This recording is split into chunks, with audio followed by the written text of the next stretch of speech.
Full story for a martial arts move that left them speechless. Full story.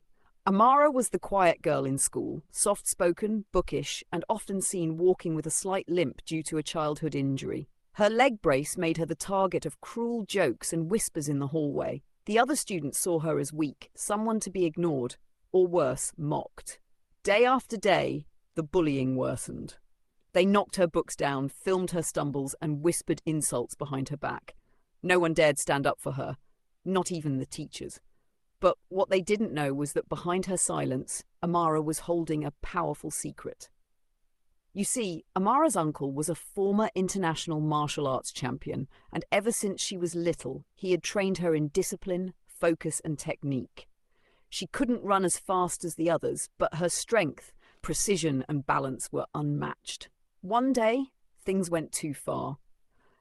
In the schoolyard, a group of bullies cornered her, shoving her and trying to rip off her brace for fun. That's when something inside Amara snapped. Calmly, she removed her backpack, looked them in the eyes, and without a single word, launched into a flurry of controlled, flawless martial arts moves. With astonishing speed, she disarmed the ringleader, flipped the tallest boy onto the grass, and stood her ground. Not out of anger, but from a place of calm power. The entire yard went silent. Phones that had once filmed her for mockery were now filming in awe.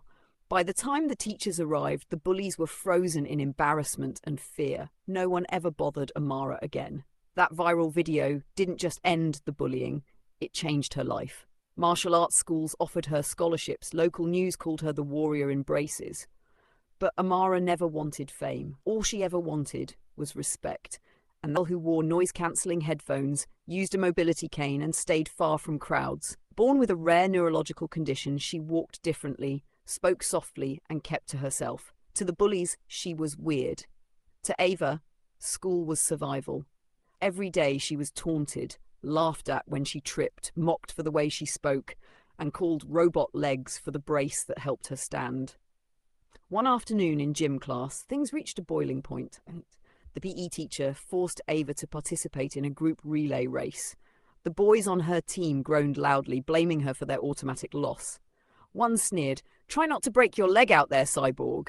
Ava stayed silent. She had trained herself to be still in the face of cruelty.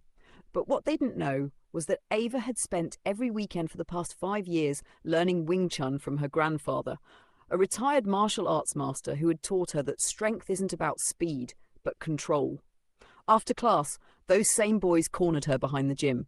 One shoved her cane, another tried to knock her hat off. Big mistake. In 3 seconds flat, Ava's posture shifted. She flowed like water, not aggressive, just focused. She deflected the attacker's arm, swept his leg gently but decisively, and turned the cane into a defensive weapon. Her final move? A perfectly executed block and pin that left the biggest bully staring up at her from the concrete, stunned. None of them got hurt, but all of them were humbled. The incident spread across the school like wildfire. Suddenly, everyone wanted to know who Ava really was. She wasn't just the disabled girl anymore.